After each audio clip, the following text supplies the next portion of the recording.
தோழர்களுக்கு வணக்கம். அதாவது திருமாவளவன் அவர்களை நான் விமர்சனம் பண்ணிட்டேன் அப்படின்னு சொல்லி அரசியல் ரீதியாக ஒரு கருத்தை நான் வச்சேன் அப்படின்னு சொன்னா அதே அரசியல் ரீதியா நான் கேட்ட கேள்விக்கு பதில் சொல்ல முடியாத திராணி இல்லாத இந்த கூட்டத்தை பார்க்கும்போது எனக்கு கொஞ்சம் என்ன சொல்லுன்னா அரசியல் ரீதியாக நான் ஒரு விமர்சனம் வைக்கிறேன், அது கருத்தால் எதிர்கொள்ளாம எல்லாம் தனிமனித தாக்கல் பண்றீங்க அப்படின்ற மாதிரி இந்த பொண்ணு சொல்லுது. சரி, ரைட்டிங், ஓகே, அது தப்பான விஷயம் தான். தனிமனித தாக்கல் ரொம்ப ரொம்ப தவறான விஷயம், அதை நான் அக்செப்ட் பண்ணிக்கிறேன்.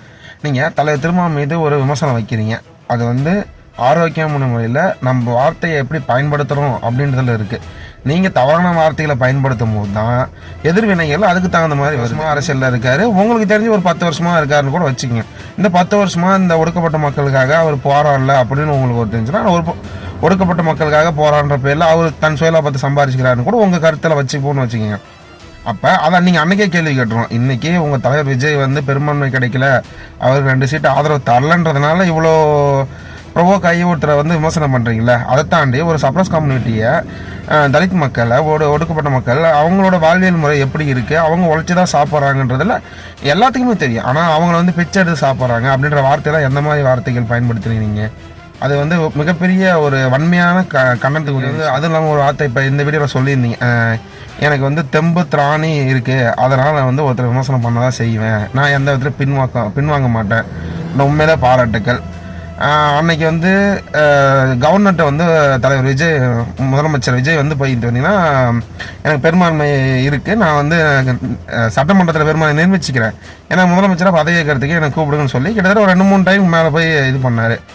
அன்னைக்கு பிஜேபி அரசால் நியமிக்கப்பட்ட கவர்னர் அரசியல் அரசியல் சாசனத்துக்கு எதிராக இந்த விஷயத்த பண்ணுறாரு.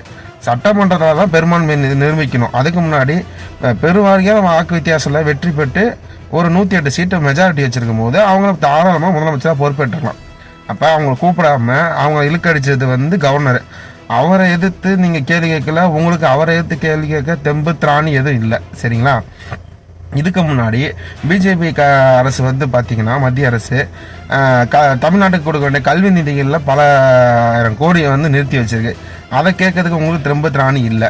இதை மாதிரி எண்ணற்ற அரசியல் மாண்புக்கு, அரசியல் சாசனத்துக்கு மாண்புக்கு மீறி பல விஷயங்களை பிஜேபி அரசு செயல்படுத்திட்டு இருக்கு. அதை கேட்க உங்களுக்கு தெம்பு திராணி இல்லை.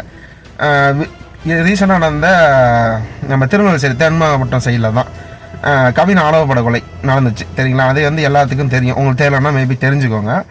அந்த பையன் பார்த்தீங்கன்னா நல்ல ஒரு ஐடி செக்டரில் ஒர்க் பண்ணுற பையன், அவங்க ஃபேமிலி நல்ல ஃபேமிலி பேக்ரவுண்ட் இருக்குது, எல்லாமே இருக்குது, பொண்ணு வீட்டு சைடில் நல்ல வெல்த்தாக இருக்காங்க. அப்போ அவ்வளோ மேன்மை வந்ததுக்கு அப்புறமும் ஜாதின்ற ஒரு காரணத்தை வச்சு அந்த பையனை ஆணவ வெட்டி படுகொலை செஞ்சாங்க.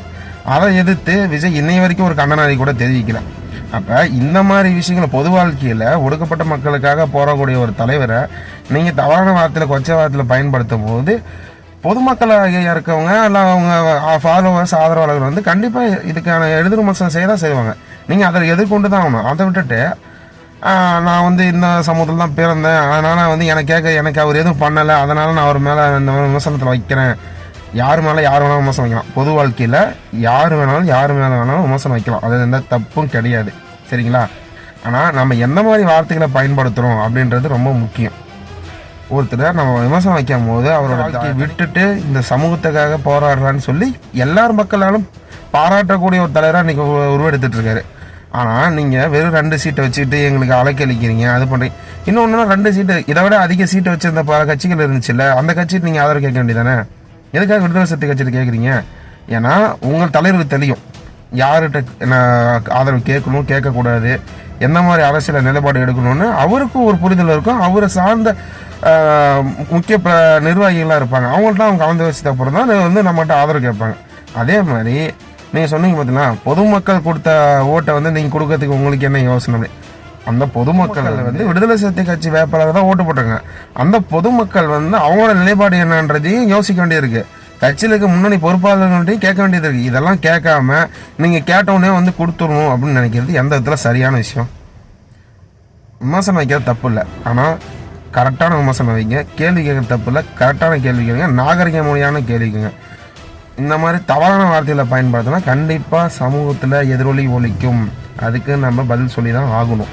இதுதான் உண்மை, சரிங்களா?